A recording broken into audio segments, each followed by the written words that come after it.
Halls of Fame celebrate the most elite and legendary leaders in their field, but there's no one to honor the Halls of Fame themselves for their contributions. Until now. Join me as I tour the country, inducting these revered institutions into my own personal Hall of Fame of Halls of Fame. Along the way, I'll interview the curators and historians who fill these destinations with priceless artifacts and inspiring stories. I'm Bradley Barth, and this is Hall Pass. Today's Hall Pass grants us access to the World Video Game Hall of Fame in Rochester, New York. Founded in 2015 by the Strong National Museum of Play, the Hall has so far honored 40 video games, many of them iconic classics. Today I'm setting up a two-player campaign with Jon-Paul Dyson, Director of the International Center for the History of Electronic Games and VP for Exhibits at the Strong. We'll talk about our favorite childhood video games and consoles, some of the weirder items on display at the museum, and which game we'd choose to play if our lives depended on winning. Let's see if I can push JP's buttons.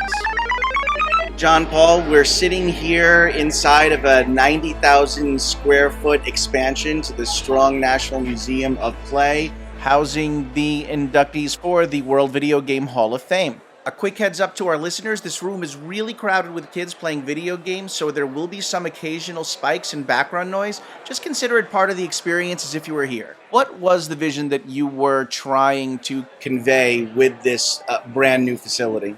You know, video games are having this transformative effect, not only the way we play, but the way we learn, the way we relate to one another, just have fun. And so here at the Strong, we have the world's largest collection of video games and materials that document the history of video games.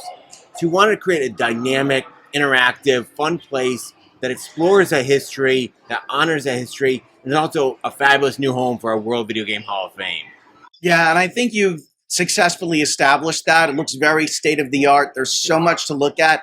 There's so much to play with. You could really spend hours here. So, yeah, well, if you just came here and learned about video games, you couldn't play them, it'd probably be a disappointing experience. So I wanted to do both. You know, the Video Game Hall of Fame is still pretty young. It's maybe about 8 years old. You have something like 40 inductees so far. Among them, you know, the titles that you would expect: Super Mario Brothers, Sonic the Hedgehog, Grand Theft Auto 3, Mortal Kombat, Pac-Man, Ms. Pac-Man, etc. Of those who have made it in so far, is there one in particular that is most special or meaningful to you?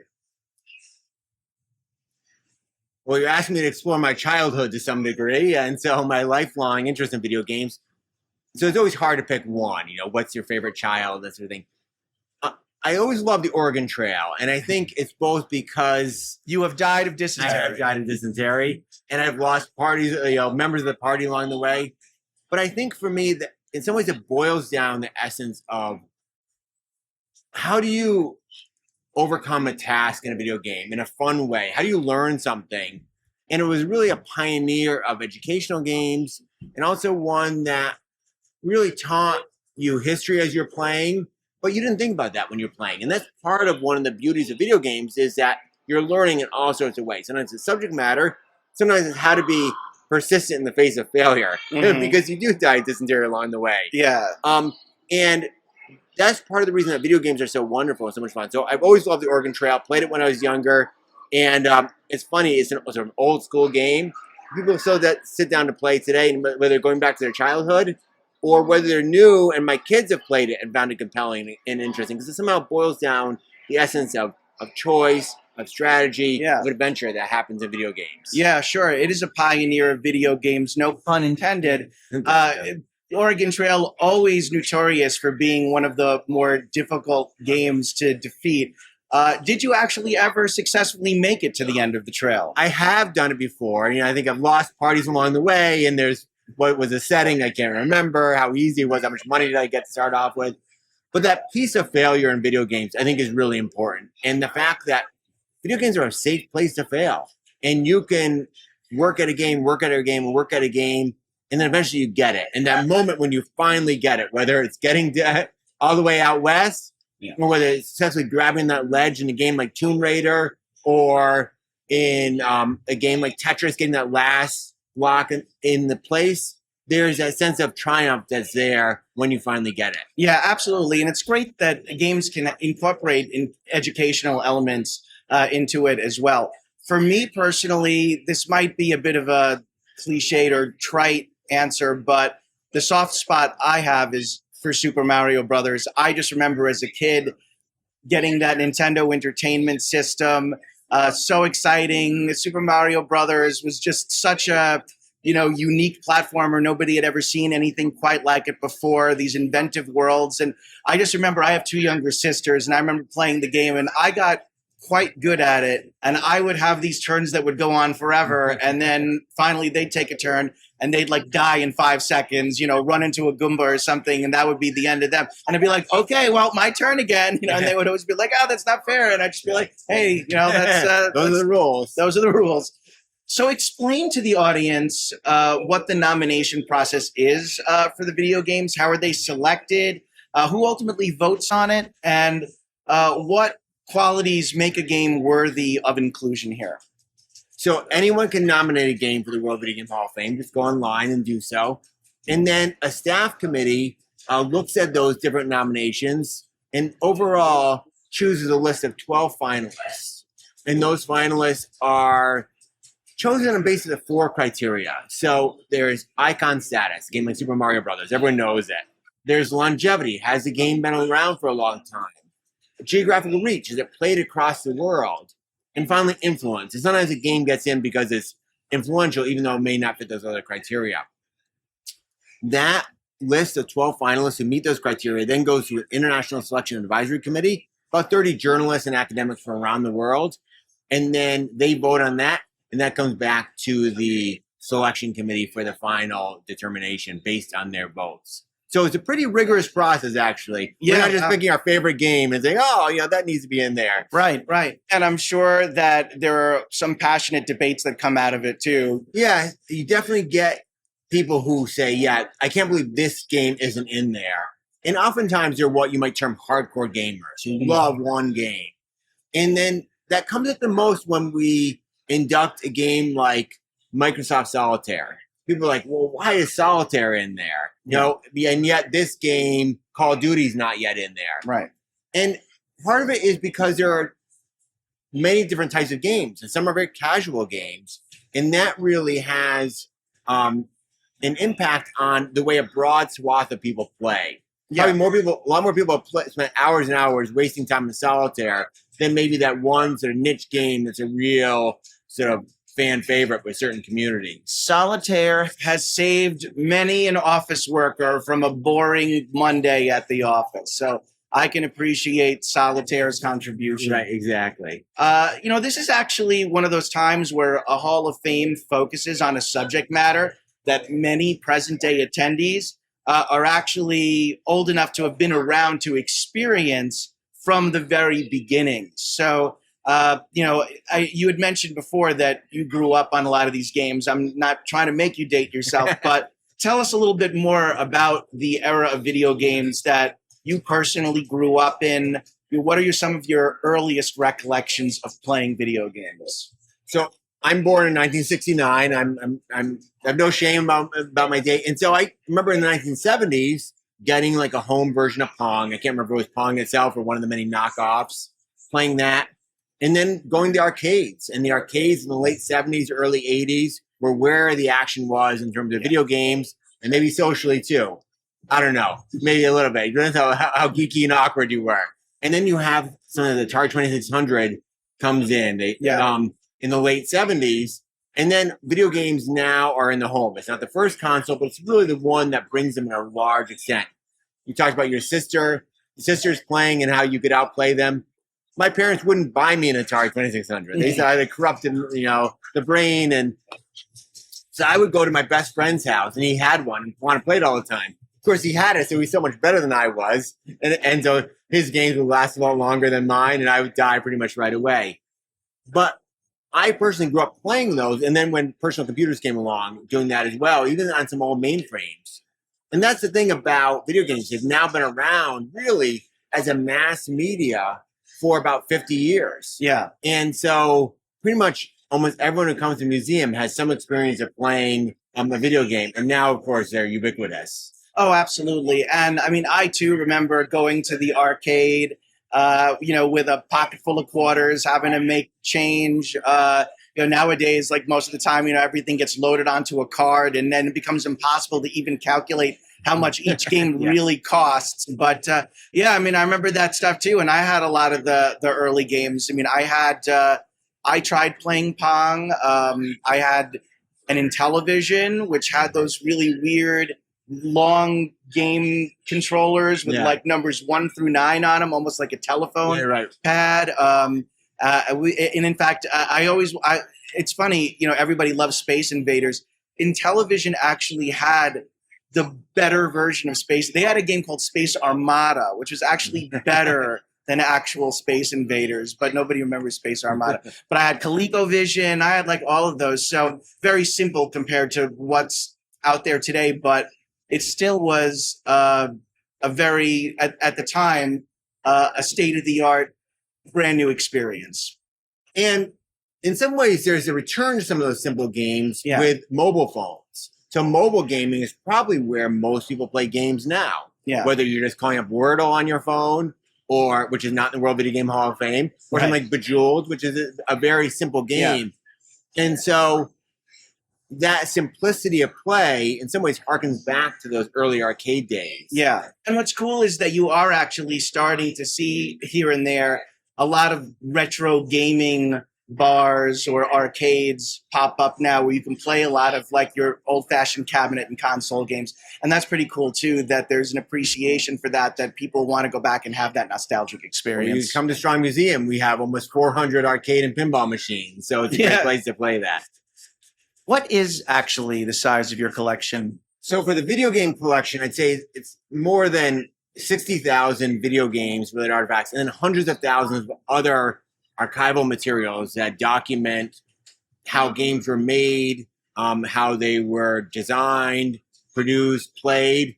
And those often come from key people in the industry or key companies like Atari. We just talked about Atari. We have their corporate archives for their coin-op division. It literally came in a whole tractor trailer load worth of materials. And so we can look at a game and see what decisions made in terms of how it was designed, how it was produced, how the artwork was done. And that's really important. When we started collecting this, we said, okay, there are places that collect the history of the novel, history of film, history of television. There needs to be a place that collects the history of video games as well, because there is this huge, like a $300 billion market, larger than movies and sports by some measures combined. And so there needs to be some place that collects that history and preserves it so people can understand how are these brilliant pieces of art and play and design created. And so we do that here at the Shrine. Yeah. You have everything from the first ever commercially available video game, or maybe really it was even the first one ever. It was Computer Space. Is that Computer what it is? Space, yeah. You have the Magnavox Odyssey, which is the first commercial home video game console. You also have various computer chips and schematics used in the development of various games. So some really cool stuff. Anything among those possessions that you'd say was a particularly prized or rare find for you? So I think a couple of things related to games that are in the World Video Game Hall of Fame. So one is, you mentioned Pong. So we had the prototype chip for home Pong, and also the schematics, how it was laid out. And so that's really interesting to see at the sort of hardware level design. But then another game that's in the World Video Game Hall of Fame is The Sims. And so we have the notebooks that Will Wright, the designer of The Sims, used in creating The Sims. And you see him sketching his ideas, sometimes literally sketching out ideas. Either here's a dollhouse or figuring out how to translate human behavior into computer code. Yeah. And so seeing the process and the thought design of the designer at work is really fun just to see, and really, I think, eye-opening for people. Then we have fun stuff, like the T-shirt that says, "I died of dysentery" on the Oregon Trail. So. Yeah. Is there something that you feel like is the most historically significant from a video game industry perspective? I think when you start talking about first, like that Pong chip, for instance, or the setup here for Tennis for Two, which is the first public demonstration of a video game. It's not yet in the World Video Game Hall of Fame, going back to the late 1950s at Brookhaven National Laboratory. And so I think those iconic sort of first things are often really the very significant thing, what people gravitate towards. So honestly, people also gravitate most to the things that they had as kids. Yeah. So what tends to be the most popular things for an individual guest are those things that are like, oh, I remember where I was when I played that game, whether it's an arcade game or in someone's living room, and they're transported back to that moment and feel again those emotions or that sense of wonder when they enter those worlds that the video games created. Yeah. Do you also have, is there a white whale item out there, something that you've been trying to track down forever, whether it's just a really obscure game or some kind of artifact that you just haven't been able to get your hands on so far, but you would love to? Well, there's something like the Bradley Trainer, for instance, which is an adaptation of a game called Battlezone to military purposes. It's sort of interesting to look at it. It's one we have already. It's sort of a fun one. So those fans who know something about video game history may know sort of E.T. and how E.T. supposedly sunk the Atari and it caused the video game market to crash. So and the cartridges ended up in a landfill in, I think, New Mexico or somewhere in the desert. Right, exactly. So we have one of the ET cartridges excavated from that landfill, along with some of the dirt from that landfill here as well. That's awesome. As a sort of testament to this moment when the video game crash seemed to be in peril. Of course, it turned out just fine. So that's a fun little thing we have in the collection. Yeah, that's cool. That's cool. Yeah. What about weird accessories? You had things like the Nintendo Power Glove, which like really bombed. And there was even, I remember when I played Nintendo, they had like this one robot. It was like Rob the robot, and he like had these gyroscopes that he would spin, and they had to stay on a platform. And if they stopped spinning, you'd like lose the game. Well, we do have that. We do have Rob. Oh, you do have Rob. Yeah, okay. And we have many Robs actually. Okay. One's on display. Yeah, and he was packaged with the Nintendo Entertainment System. And it was sort of these moments where after the Atari crash, people were like, are people going to be comfortable with video games? Are they done? And so I think Nintendo thought, okay, robots. People love robots. And in the early 80s, there was sort of a craze for robots. So when it comes out in the US in 85, it's packaged with this Rob. Of course, what turns out to be the hit is the video game system itself, not the accompanying robot. So we do have that. We do have the Power Glove. It's interesting. Sometimes there are these custom controllers. There's Japanese video games. There are these train simulators. And so there's one, I think it's called Densha De Go, which is it looks like you're operating a train. And so you see that.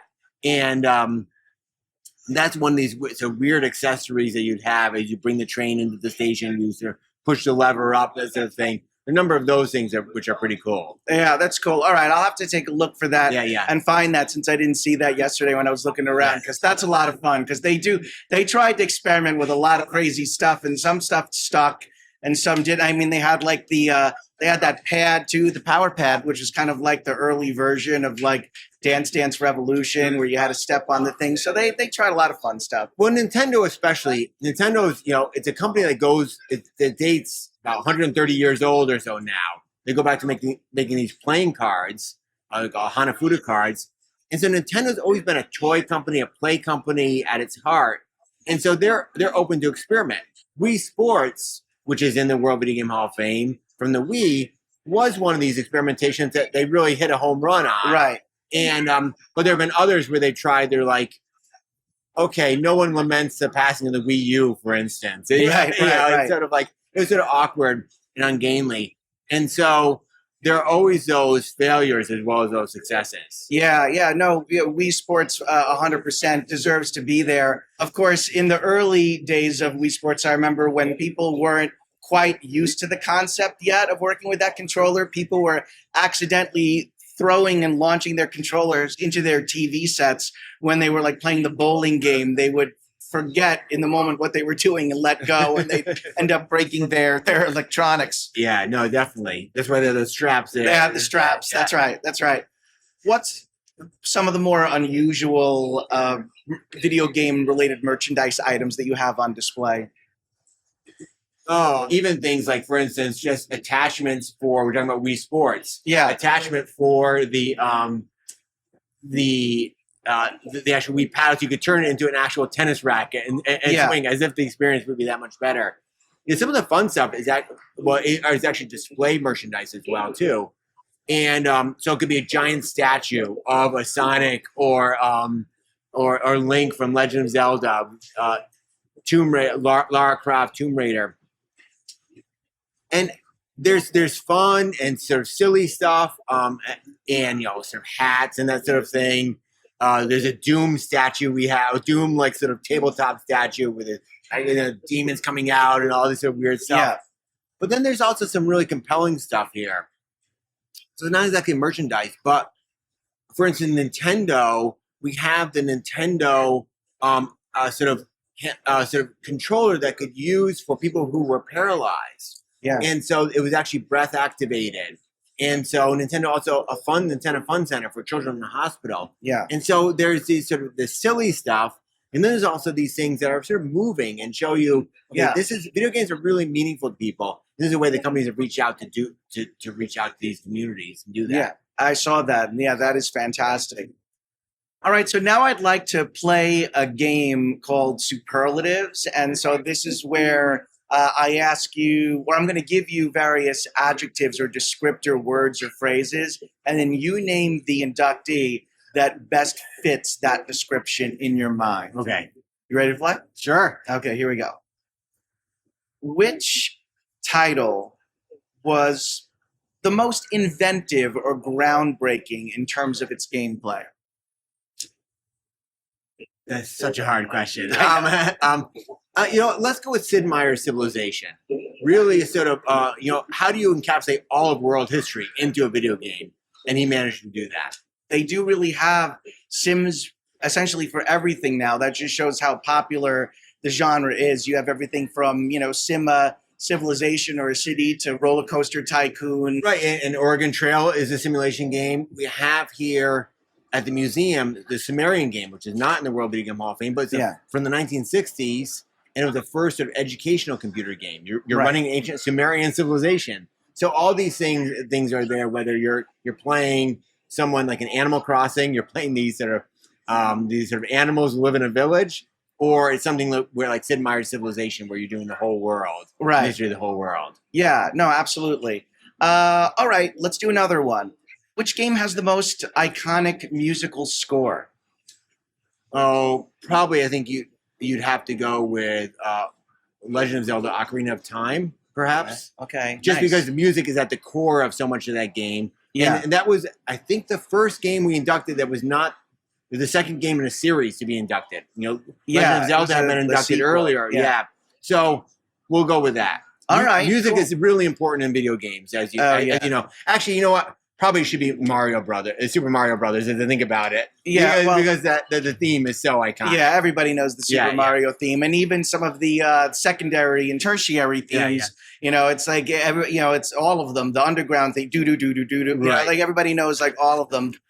What is the most frustrating rage quitty game? Ooh. Tetris, maybe. It depends. Everyone has different things they're good at and different things that really frustrate them at different points. Some games, frankly, I'm not a StarCraft player, so I get there, I die right away. I don't know if I usually get frustrated. Frustration is usually that happens when you're like, okay, I know I can do this, but I can't do it for some reason. Right. If it's a game that's totally out of your league, you're like, okay, forget it. I'm just bad at this. But usually that moment when you're like, I know I can get this. I know I can get this. I know I can get this. Yeah. And it still frustrates you. Or you do something stupid and you're like, oh, I was right there. And then I blew it. Yeah. Well, it's funny. It's something my dad always used to say about certain video games is that some levels would always seem impossible. Like, I'm never going to ever get through this level. It's just impossible. They built it so that it would be impossible.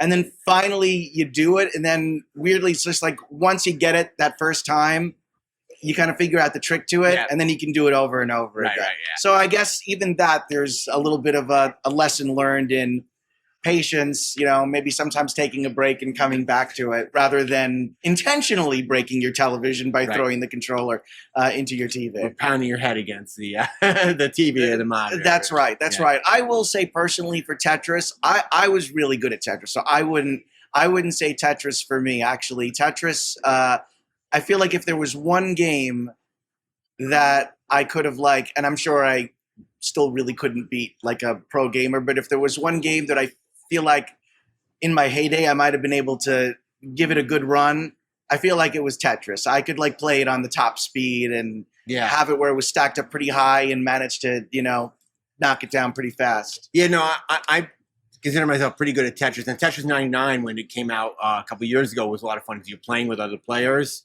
The thing with Tetris, I'd always find that at some point I'd be doing really well, and then I just like missed by just a little bit, and all of a sudden it starts stacking up. I'm like, oh, they just like had gotten that one point. That's the worst when you just like missed it, and now it's totally off. So among your inductees, what would you say is like the most, all right, get all the rage out of your system, violent game? I think, to me, Grand Theft Auto 3. I think it's got to be Grand Theft Auto 3. No, I suppose you can make, say, a fighting game. That's as well. But Grand Theft Auto 3 was a controversial game. It was an open world game where you're going around and causing all this mayhem. And I think it's stunningly compelling. And I think that's one of the things that people misunderstand about video games is they think, okay, what's happening in a video game is going to translate somehow into real life. And the evidence is pretty clear that we as humans are pretty good at differentiating fantasy from reality. Yeah. And that there's no linkage between playing a violent video game and going out and causing real life violence. Mm-hmm. Just there isn't a linkage between watching a violent movie and doing going out and causing real life violence. And there's over the history there have been these moments when people have said, okay, this is beyond the pale. We can't have this. But one thing you see is that you look back later and you're like, really? That was what caused? That wasn't even that big of a thing. Yeah. We have there's a driving game, for instance, here from the 1970s that causes moral panic because you're running over, it's called Death Race. You're running over, sort of these gremlins that look like stick figures. And you look at it now, and you're like, really? This is what, these little stick figures? Yeah. And people are really good at differentiating fantasy from reality. And that's, video games sometimes have this cathartic ability for us to go through and really sort of experience things very different. Yeah. So, if anything, it might be a good outlet for, stress release and getting your frustration out. It might actually be a healthy way of channeling negative energy. The same way that like people like to go to those, smash rooms now and basically go in there and grab a bunch of dishes and plates and electronics and smash them all up. It's not because they're necessarily destructive, violent people. They're just trying to get it out of their systems. Yeah, or you can do it in a fun way. So we're sitting here in the exhibit, and I can hear someone in the background playing Trombone Hero. That's the thing. Video games are just a great way to deal with the stresses of life. Yeah. All right, so you actually mentioned E.T. before, that infamous Atari game that ended up in the landfill. I did want to ask you, what does make the World Video Game Hall of Shame? What is maybe the notoriously worst game ever made? Ooh, worst game ever made. That's a hard one. Again, E.T. often gets that category. And it's a terrible game, though made under impossible circumstances. It was such a short time frame. But they tried to take a movie that was built around the slow-paced drama and translate into these 8-bit graphics where it just didn't work. Yeah. You have failures. So people are like, when Cyberpunk came out, people are like, oh. But but that's redeemed itself. One of my sons has been playing it a lot. Oftentimes, video game versions of like movies were just really, really bad. Just trying to capitalize on the buzz around the movie. And you may be trying to make a quick buck off of it, and so they rush the development. I mean, that's basically what E.T. was, right? Right, exactly. You contrast that with games that actually did it pretty well. So, for instance, like Tron, the arcade game is much better than the movie in some ways. Yeah. Or, Star Wars. There are a lot of bad Star Wars games, but the arcade game where you're trying to destroy Death Race is a pretty good game. Yeah. Uses vector graphics. And now as you get more narrative in games, then it becomes such that sometimes even a game like The Last of Us, which is in the Hall of Fame, then translates actually into television pretty well because there's more narrative in there. And then sometimes you have games that are almost like intentionally being funny about being bad. So one of my favorites was the Penn and Teller did a game called Desert Bus, which is all about driving to Las Vegas. Okay. And it was done in real time. So you had to like literally drive the bus for like 12 hours to get to Las Vegas, and the landscape never changed pretty much. I never heard and it this. drifted That's slowly funny. to the right. So if you like just try to like tape down your keyboard key, it wouldn't work. Right. And so a game like that where you're like, okay, I'm going to just send up the notion of what it is to play a video game is pretty funny. Now, I have a fun thought experiment for you. I don't know if you read about this earlier this year, but Palmer Luckey, the founder of the virtual reality company Oculus, created a VR headset that will quite literally set off a series of explosive charges and kill the user if their avatar dies in the game. It's like literally game over forever. If you owned one of these headsets, which obviously he made only for himself as like a prototype, all right, you own one of these, your life is on the line.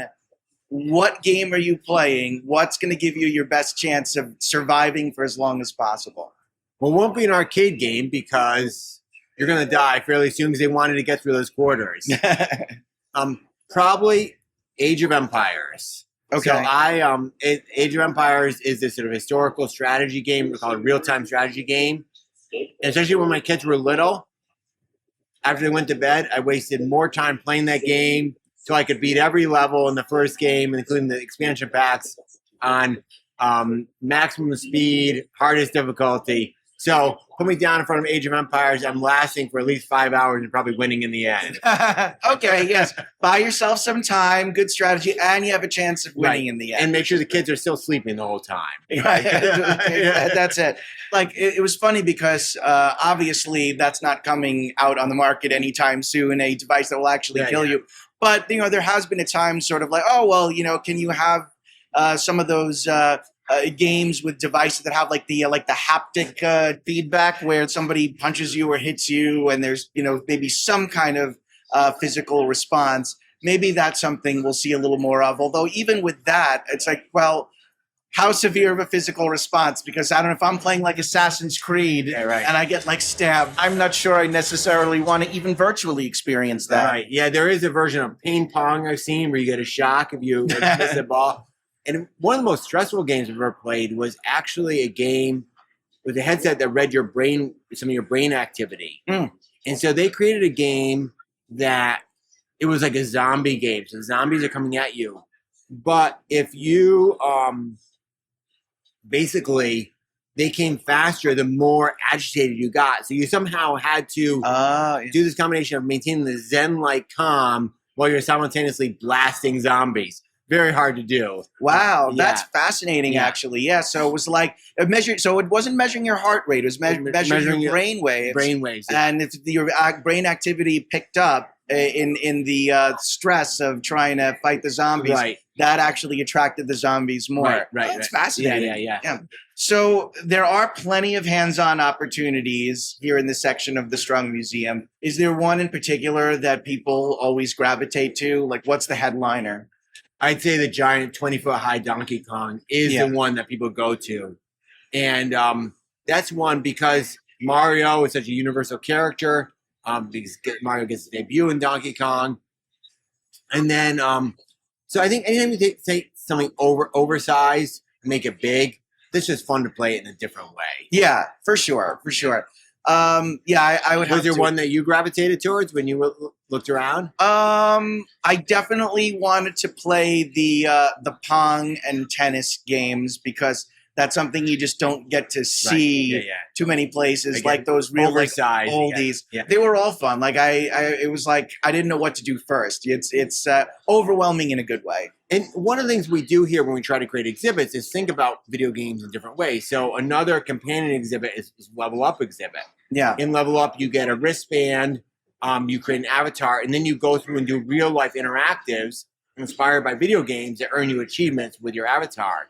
So you could be throwing a playground ball at a virtual target, a real physical playground ball, or you could be pushing a giant ball to roll your character around, or solving a real life sort of stealth zone where you're trying to get past the sensors and the lasers and that sort of thing. Yeah. And so the fun of creating these sort of exhibits is you're bringing video games to life in some ways. Yeah. These things that you might play in GoldenEye is all of a sudden becoming a real life interactive that you're doing and trying to sneak by. Yeah, no, I was going to ask you about Level Up, so I'm glad you brought it up. And as you play, because you have this RFID wristband that collects the data on all the different games that you play, you basically build up attributes about yourself. It learns what your preferences are of different games and how well you play at some of these different challenges that you have, right? So there's a stealth challenge where you have to kind of master the art of a stealth video game. There's one of those endless runner, like Temple Run challenges. Yeah. There's a Guitar Hero type game, Beat the Boss, where you have to time the hitting of the button. So you have like a lot of the classic motifs that you see of what makes games popular. Right, and we built a lot of these around the idea of what differentiates video games from other media. And so we said it's action, it's verbs. And so we have this whole periodic table of video game elements. And so in the move section, you have the chance to do an endless runner where you're actually jumping and dodging yourself, or the stealth zone where you're trying to sneak by, like in a game like Metal Gear Solid. And I think looking at what makes video games different from those other art forms, I think is really interesting. And also it inspires a lot of fun interactives. Yeah, for sure. I did beat the boss. I'll tell you that much. That one was, I felt good about that. That was, I had defeated, it was a big dragon, and it took me a minute to figure it out. And then once I got the hang of it, I'm like, oh, okay, this guy's going down. So in your main room with the inductees, which I think you call the high score room, you have, the room takes you through the chronology of video games from early experimentation with games among the various computer scientists who program them, including some students at MIT. And since then, a lot of big milestones along the way as we head all the way into the modern era. So along the way, what was interesting along that chronology is video games found itself at the center of some really important social issues, things like gender inequality, copyright, censorship, and freedom of speech. So what does that say about video games in terms of what it has meant to our culture over the decades? Well, anytime you get a new form of media, there's societal controversy over it. When the novel arose in the 19th century, when film came up in the 20th century, television, people worry about it. And so video games become this sort of mirror in some ways that's held up to the concerns and worries of society. Maybe it's a funhouse mirror because they're video games. And so you see video games at these crucial moments. So things like free speech, for instance. What games do you sell to a minor, as we were talking about earlier with violent video games? So one of the things we have on display, for instance, when the Supreme Court heard this case where the state of California was trying to restrict the sale of video games to minors, we have one of the placards that one of the protesters is holding right there with a big picture of that. And so you see these moments. Issues like sort of gender representation, especially how are women represented in video games, has been a big issue. And so one of the things we have here in this exhibit, for instance, is our Women in Games exhibit that looks at the way that women have been key creators of games. Games like King's Quest by Roberta Williams, for instance, is in World Video Game Hall of Fame. I'm looking over here, I'm seeing Centipede. Donna Bailey was one of the creators of that. And so have women been creating video games from the beginning? But also you get a game like Tomb Raider, for instance, with Lara Croft. We get issues of representation. Lara Croft, when she first came out, on one hand was groundbreaking because she was one of the first really popular, successful female characters in a video game. On the other hand, she was highly sexualized in terms of the way she was done it for what was presumed to be largely a male audience. And over time, they've altered her image, literally physically. And so we have a statue, for instance, for the new Lara Croft here on display. And so I think with video games, you see these moments where the form is wrestling with what are the different notions of society on these issues and how is representation happen in the video games itself. Jerry Lawson, who is one of the pioneers of video games, created the Fairchild Channel F system for interchangeable cartridges. So when you play the Atari 2600 or the Intellivision or ColecoVision that we talked about earlier, you have a cartridge you put in and take it out. Right, because it used to be that the games were actually programmed into the actual hardware, which is much less convenient. Yeah, and much less adaptable long term. You get a Pong, you're playing Pong, maybe a couple of different variations, whereas a Pong was essentially the same thing. You have to buy a whole new machine to do it. So Jerry Lawson is a black engineer who has this leading role at Fairchild in creating this. So we want to call out these different people who have played key roles in the history of video games over time. And just to demonstrate how video games really have infiltrated all aspects of our society, I have an anecdote even that jumped to mind today, which is I was thinking about how at one of the offices that I worked at a couple of years ago, Pokemon Go became one of the really big hot games for a time among mobile device owners. And so, everybody was on the hunt for their favorite Pokemon characters. And I literally remember having a coworker who one day came into the office late. I want to say, maybe I'm exaggerating it in my mind, but I want to say he was like huffing and puffing and haggard and sweating and everything from like a hot summer day, coming into the office totally late. And his reason for being late was I was riding the bus and I looked outside and there was a Charizard outside. So I had to hop off the bus to capture the Charizard, and then I had to walk the rest of the way to work. And that just shows how video game crazed we've become as a society at times. Well, and my mom is sharing on Facebook every day what she does in Wordle. So sometimes she's 85. So that's, I think video games are penetrating so many different aspects of society. And I think the rise of the mobile phone is really key here too. You can play a game like Pokemon Go because it has all this amazing geo sort of location information that you can do. And it's also with us all the time, has this amazing computing power. 50 years from now, 100 years from now, we will probably be playing games in ways that we can't even envision now. Yeah. But then also we'll probably be still going back to a game like Tetris or Super Mario Brothers and saying, hey, that's still a lot of fun. So, yeah, for sure. Yeah.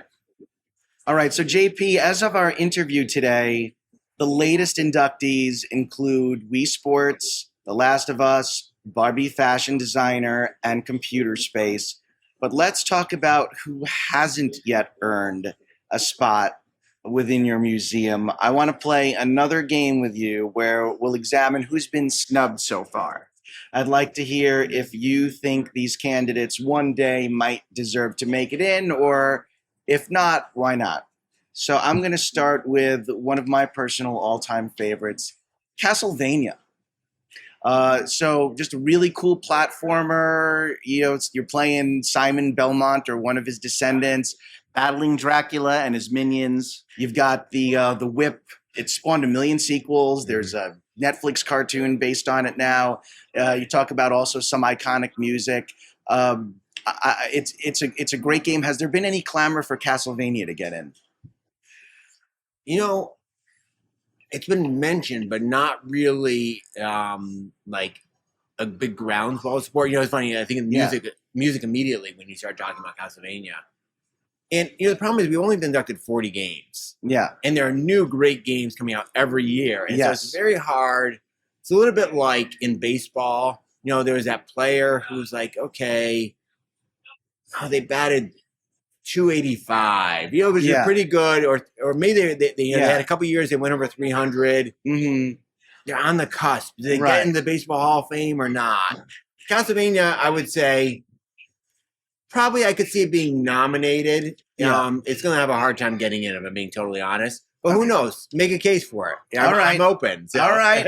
Well, I may have to, And obviously, it's not just me, obviously. Yes. So. No, maybe I'll have to get my lobbying game on for that one. All right. What about, I have to think this one's getting in eventually, Qbert.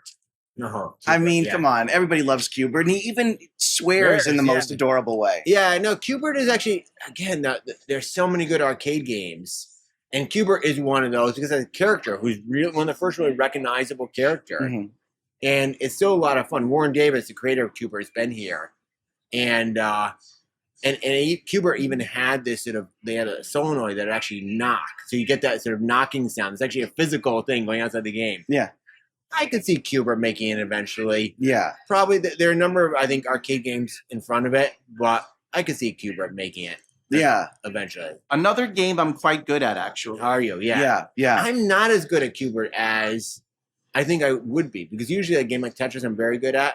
And Cubert, I don't know if it's that isometric sort of piece of it. I don't know. I think I'd be better at it. Oh, that's interesting. Yeah. I think I remember walking around the museum a little bit. There was some kind of display on a woman who broke the record for being one of the oldest people to win a gaming competition. Yeah. And I believe I saw her playing Cubert. So it might have been Cubert that she actually won. So Cubert, a game that you can play well into old age. all right. So if Solitaire is in, why not Minesweeper? Yeah. Yeah, no, that's a good one. And Minesweeper has definitely come up for consideration. I could see Minesweeper making it eventually. I wasted way too much time in grad school playing Minesweeper and Tetris, so I could see it. Okay. That. And I'll do one more. Actually, not really one that I personally have played a lot, but it just jumped in my head as like, I'm really surprised that it hasn't. It's not there yet, but it's probably been nominated. Is Guitar Hero? Yeah, and that's I think the one question, a really influential game, and I think longevity is the one question for that one. So Guitar Hero burned really hot for a while, and then it sort of like went away. So, but the influence thing is really important. I thought you were gonna go with like a Resident Evil or something like that. This is a horror game. Oh yeah. No, I haven't played a lot of Resident Evil. Also, I almost asked about the Batman Arkham games because those are really good too. Yeah, Arkham Asylum. So no, those are, and again, some of those games. Something about the craft of a game is just so good. Yeah. And so there's a game that maybe it's not pushing a new style of play, but it's just so finely honed in terms of how it was made that's becomes really important. Yeah, and I would say that the Arkham series definitely qualifies for that. So what does the induction ceremony look like here? Do you have any kind of official ceremony? Do you get any important folks from the video game world to attend? You said you got Cubert's creator has been here. Who else has been here? So oftentimes, it varies. So, for instance, when we first did it, we actually had a live ceremony. And then you get people like Don Rawich, one of the creators of Oregon Trail, came out for that ceremony. In recent years, in part because we were doing the expansion project, we did a sort of video ceremony, and then we'd often get people from the video game industry who would provide videos. So someone like a Sid Meier for Sid Meier's Civilization, or Don James, who from Nintendo of America, who was the guy who was building a lot of the actual Donkey Kong cabinets here and been with the company for over 40 years. So one of the things we're thinking now that we have this fabulous new space that just opened in June after the last induction ceremony, how do we use this to have a really amazing ceremony here for that?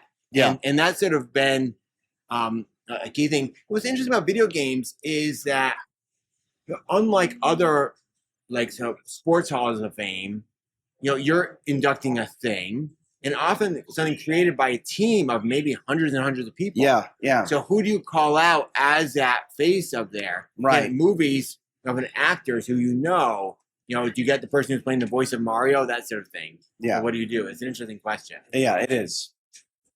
All right, so I want to play one more game with you. At my day job, I for some reason seem to get a lot of news pitches around video games, and some of them are rather odd. So I'd like to quiz you on a couple of these. Using salary comparison sites, the online gaming platform Solitaire calculated how much the world's most famous video game characters would earn doing their jobs in the real world. So you want to take a guess as to who makes the most money of all of the major well-known video game characters? The one caveat I'll give you here, we're not counting any kind of professional sports athlete that you might find on a John Madden game. These would be like fictional video game characters. Well, my smart aleck response is knowing how much it costs to get plumbing done. I might want to go with Mario. Well, Mario actually, they have him as number 13 of the worst paid characters. Really? Yes. They haven't hired a plumber recently. And interestingly, they actually went as far as to specify that that's how much, not just a plumber makes, that's how much an Italian plumber makes. Wow. Okay. They said, which how about, is like, how about an Italian-American plumber, though? That's what I want to make. I was like, I don't know why like the toilets in Italy are different from everywhere else, but he came in 13th on the worst paid. I think it was something like $47,000 a year or something like that. Yeah, that's maybe, maybe. Let me think about this. Spies, you have a Carmen Sandiego, for instance. James Bond, sort of in GoldenEye, that sort of thing. I'll give you a hint. He's a CEO. You're not, I'm blanking here. All right. Well, it's Handsome Jack from Borderlands. Oh. He's like the corporate CEO of an intergalactic weapons manufacturer and supplier.